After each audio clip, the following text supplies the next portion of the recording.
नमस्कार। आज हम बात कर रहे हैं कुंठाओं की कर्कशता। मेरे पास एक बुक है अखंड ज्योति, गायत्री परिवार हरिद्वार से हमारे घर में आती है और ये आपको बहुत ज़्यादा एम्पावर करती है, इसीलिए मुझे ये पसंद है। इसमें एक चैप्टर है 34 पेज में, कुंठाओं की कर्कशता, जिसमें बताया गया कि कुंठा कितनी निराशाजन्य अतृप्त भावना है। जब हमें असफलताएं मिलनी शुरू हो जाती हैं तो हम घोर निराशा के घेरे में आ जाते हैं और यही हमारी प्रोग्रेस के लिए बाधा उत्पन्न करते हैं।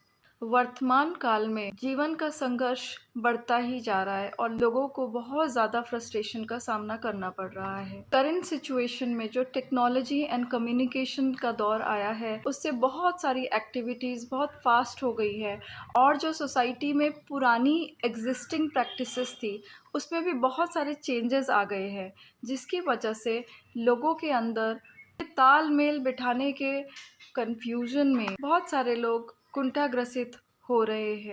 अगर इंसान कुछ पाना चाहता है और उसको मिल जाता है तो सेटिस्फेक्शन हो जाता है, लेकिन जब तक हम उस चीज़ को पा ना लें तब तक हमें जो प्रयास करते रहना पड़ता है और कई प्रयासों में हमें जो असफलताएं मिलती हैं, जो फेलियर्स हमारी लाइफ में आते हैं, वो जो फेलियर्स के पड़ाव होते हैं वही हमें कुंठाग्रसित कर देते हैं और हमारे प्रोग्रेस के लिए बाधक बन जाते हैं और हमें मेन टारगेट तक पहुंचने नहीं देते हैं। इस बुक में लिखा हुआ है, यूँ तो प्रत्येक व्यक्ति अपनी समस्याओं को हल करने का प्रयास करता है, लेकिन हम में से शायद ही कोई ऐसा हो जो इन समस्याओं को पूरी तरह या पूर्ण संतुष्टि से हल कर पाए। तो फिर हमने ये समझना चाहिए कि हम अकेले नहीं हैं। कोई भी इंसान ऐसा नहीं है जो 100% परफेक्ट हो और अपनी हर समस्या को 100% परफेक्शन से सॉल्व कर पाए, तो ऐसा कोई नहीं है। इसमें हम आगे पढ़ते हैं कि जो अधिक सफल व्यक्ति होते हैं उनके मन में कुंठा की भावना पैदा ही नहीं होती, ऐसी बात नहीं है। तो ऐसी बात नहीं है कि उनको कुंठा का सामना नहीं करना पड़ता। उनमें और कुंठाग्रसित व्यक्ति में सिर्फ यही डिफरेंस है कि जो कुंठा उत्पन्न करने वाली स्थितियां होती हैं, सफल व्यक्ति उन स्थितियों को बहुत आसानी से पार कर लेते हैं। वो हंसते हुए शांत स्वभाव से उन चीज़ों को पार कर लेते हैं। जो लोग इस तरह के फेलियर्स में रुक जाते हैं, परेशान हो जाते हैं, उनको कुंठा चारों तरफ से घेर लेती है। एक फेमस मनोवैज्ञानिक है फ्रायड, जिनका विचार है कि कुंठा की उत्पत्ति उस समय होती है जब व्यक्ति के सुख प्राप्ति व्यवहार या दुख हटाने वाले व्यवहार में बाधा उत्पन्न होती है। कई बार लोग क्या करते हैं कि जब कुंठा ग्रसित होते हैं तो आक्रामक व्यवहार करने लगते हैं, शांति से उस स्थिति को पार नहीं कर पाते हैं और अनवांटेड तरीके से रिएक्ट हो जाता है। फर्दर इस बुक में बोला गया है कि किस व्यक्ति में कितनी मात्रा से कुंठा उत्पन्न होगी, वो दो प्रकार के हैं। पहला कारण होता है उस व्यक्ति में प्रेरणा की मात्रा, वो व्यक्ति कितना सेल्फ मोटिवेटेड है, उसको आसपास का एनवायरनमेंट कितना इजीली मोटिवेट कर पाता है। दूसरा पॉइंट जो निर्धारित करता है कुंठा की मात्रा, वो है लक्ष्य से दूरी। आप अपने फाइनल टारगेट से कितने डिस्टेंस पर हैं अभी, वह भी आपके कुंठा का कारण बनता है। अगर किसी में मोटिवेशन की कमी है तो जो हमारा इच्छित लक्ष्य है उसकी प्राप्ति में असफलता तो हाथ लगेगी ही, क्योंकि आप अपने आप को मोटिवेट कर ही नहीं पा रहे। आप अपने आप को फिर आगे कैसे बढ़ाएंगे। लेकिन व्यक्ति क्या करता है कि मोटिवेशन की तरफ ध्यान न देकर लक्ष्य प्राप्ति नहीं हो रही है, उसके लिए विपरीत प्रतिक्रिया करने लगता है। जैसे इसमें लिखा हुआ है, प्रेरणा की कमी पर ध्यान न देकर लक्ष्य प्राप्ति न होने के लिए दूसरे व्यक्तियों पर दोषारोपण करना या अंतः दंडात्मक प्रतिक्रिया अपनाकर स्वयं को ही अयोग्य समझना। तो या तो इंसान दूसरे के ऊपर दोष डालना शुरू करता है या परिस्थिति के ऊपर दोष डालना शुरू करता है या खुद को ही अयोग्य मानकर कि आई एम नॉट केपेबल, इस तरह से सोचकर स्वयं ही कुंठाग्रसित हो जाता है। अब हम दूसरे पॉइंट की बात करें, जो है लक्ष्य से दूरी। तो निर्धारित लक्ष्य से दूरी सफलता प्राप्त होने तक धैर्य की मांग करती है। सो आपको बहुत पेशेंस मेंटेन रखना है। आप अपने लक्ष्य तक पहुंचने तक बहुत सारे पड़ाव से गुजरेंगे। You have to take one small step at a time. कहीं कहीं पर आप फेलियर्स भी ऑब्जर्व करेंगे, लेकिन आपको पेशेंस मेंटेन रखना है। अगर आप धैर्य नहीं रखेंगे तो जितना भी टाइम आप स्पेंड कर रहे हैं वो आपको प्रोडक्टिव रिजल्ट नहीं देगा। तो वहाँ तक पहुँचने का जो आपका श्रम है वो फलीभूत कैसे होगा? माइंड क्लियर होना चाहिए। धैर्य से काम करेंगे तो अच्छा सोच पाएंगे और हर स्मॉल स्टेप जैसे जैसे आप बढ़ाते जाएंगे अच्छे डिसीजंस ले पाएंगे। अब हम समझते हैं कि कुंठा पैदा करने के कारक क्या हैं। तो इस किताब में जो लिखा है वो मैं पढ़ती हूँ।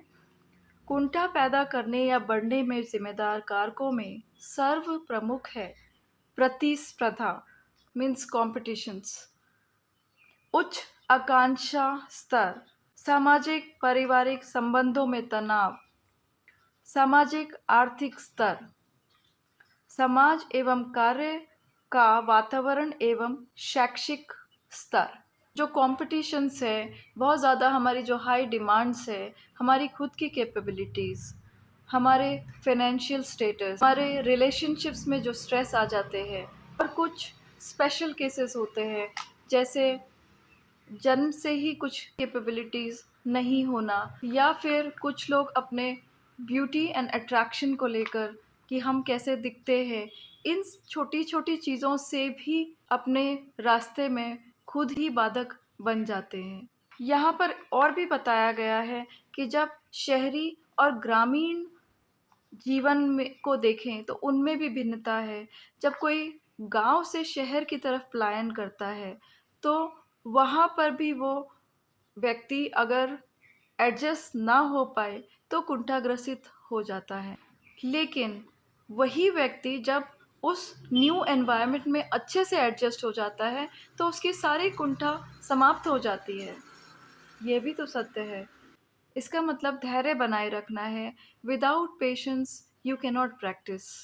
तो कुंठा उत्पत्ति का इम्पोर्टेंट जो रीज़न है वो मानसिक अंतर्द्वंद है, जो हमारे अंदर ही चल रहा है। हम खुद ही परेशान हो रहे हैं। कोई हमें परेशान नहीं भी करे तो हम खुद ही परेशान हो रहे हैं। अब ये जो मानसिक अंतर्द्वंद होते हैं वो भी किस प्रकार के होते हैं वो इसमें बताया गया है। यदि कोई व्यक्ति अपनी आवश्यकता पूरी करना चाहता है और साथ ही उससे उत्पन्न अन्य दशाओं से बचना भी चाहता है, मीन्स हम इच्छा पूरी भी करना चाहते हैं लेकिन उसके साथ जो रिलेटेड दशाएं आने वाली हैं उनसे हम बचना भी चाहते हैं। जैसे बेईमानी से अगर धन कमाते हैं तो वो धन की पूर्ति तो कर देता है, लेकिन बेईमानी के कारण आने वाला जो डाउनफॉल है वो भी इंसान के मनोस्थिति को प्रभावित करता है। और इस तरह से अंतर्द्वंद शुरू होता है कि क्या करें और क्या ना करें। दूसरा कारण ये हो सकता है कि इंसान आवश्यकताएं पूरी करना तो चाहे, लेकिन कुछ सिचुएशंस ऐसी रहती हैं कि इंसान दोनों की ही पूर्ति करने में सफल नहीं होता है। जैसे किसी इंसान को जॉब मिल गई है, बहुत अच्छी जॉब है लेकिन उसके लिए उसे दूसरे शहर में जाना पड़ेगा और साथ ही वो अपने वृद्ध माता पिता को छोड़कर जाना भी नहीं चाहता। तो वो भी एक अंतर्द्वंद, फ्रस्ट्रेशन पैदा होती है। तीसरे तरह का कारण ये हो सकता है कि व्यक्ति एक ही अवस्था की दो प्रतिक्रियाओं से बचना चाहता है। जैसे किसी व्यक्ति का किसी से झगड़ा हो जाए और वह अपमानित हो जाए, तो अगर वो अब झगड़ा करता है तो उसके मन में अब अंतर्द्वंद चलता है कि अगर झगड़ा करता हूँ तो दुश्मनाई हो जाती है, और अगर चुप रहता हूँ, इंसल्ट सह लेता हूँ, तो सामाजिक निंदा या इंसान खुद से ही टूट जाता है। तो वो भी एक अंतर्द्वंद की स्थिति पैदा करता है जिससे कि व्यक्ति कुंठाग्रसित हो जाता है। कुंठा से बचाव बहुत ज़्यादा ज़रूरी है आपके मानसिक और शारीरिक स्वास्थ्य के लिए। एक फ्रस्ट्रेटेड पर्सन पूरे समाज में भी फ्रस्ट्रेशन फैलाता है और सोसाइटी के लिए बहुत टॉक्सिक भी हो सकता है। तो कुंठित इंसान सिर्फ स्वयं के लिए ही टॉक्सिक नहीं है, वो अपने आसपास भी टॉक्सिसिटी फैलाता है, अपने आसपास के वातावरण में भी उस जहर को भर देता है। कुंठाओं से बचने के लिए इंसान को क्या करना चाहिए? इससे बचने के लिए इस बुक में लिखा हुआ है कि कुंठा से बचने के लिए व्यक्ति को अपने लक्ष्य को अपनी योग्यताओं की सीमा के अंदर ही चयन करना चाहिए। अगर एक ब्रॉड व्यू पॉइंट से सोचे, आप ऑब्जर्व करेंगे कि कोई भी सफल व्यक्ति 100% सफल कभी नहीं होता है। कुछ ना कुछ फेलियर्स रहते ही हैं। डिफरेंस सिर्फ इतना है कि वो अपने फेलियर्स को देखकर फ्रस्ट्रेशन में नहीं जाते हैं, वो उसको हंसकर इजीली ओवरकम करते हैं और सॉल्यूशन ढूंढने की कोशिश करते हैं। Rather than being stuck at the same point, they find a solution. अगर हमें हमारे जीवन में सब कुछ नहीं मिल रहा है तो कुंठित होने की क्या आवश्यकता है? कुंठा उत्पन्न होने वाली दशाओं से बचें। सामाजिक सहयोग एवं सामाजिक क्रियाकलापों में पूरा सहयोग दें।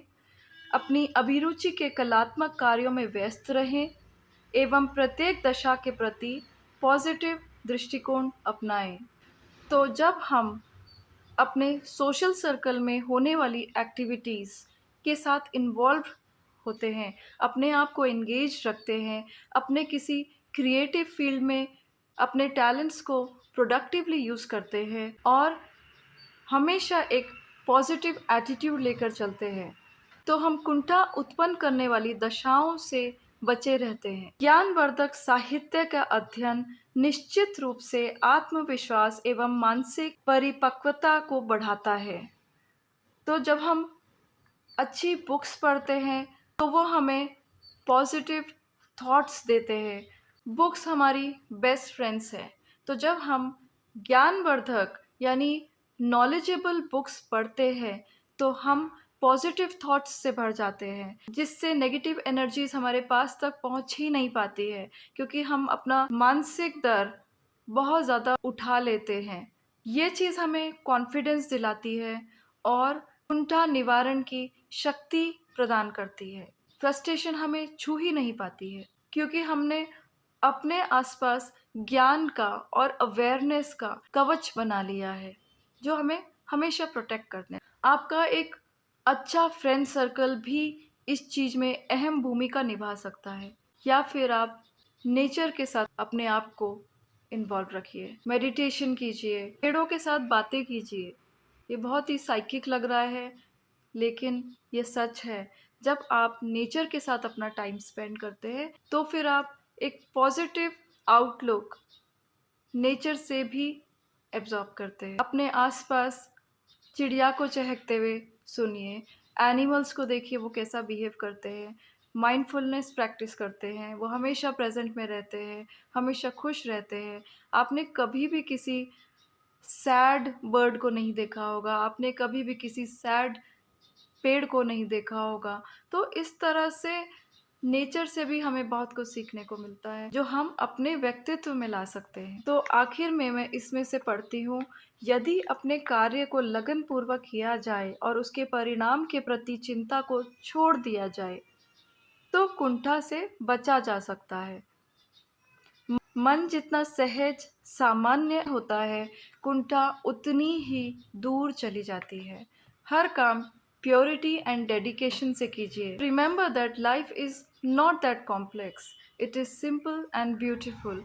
Keep it like that.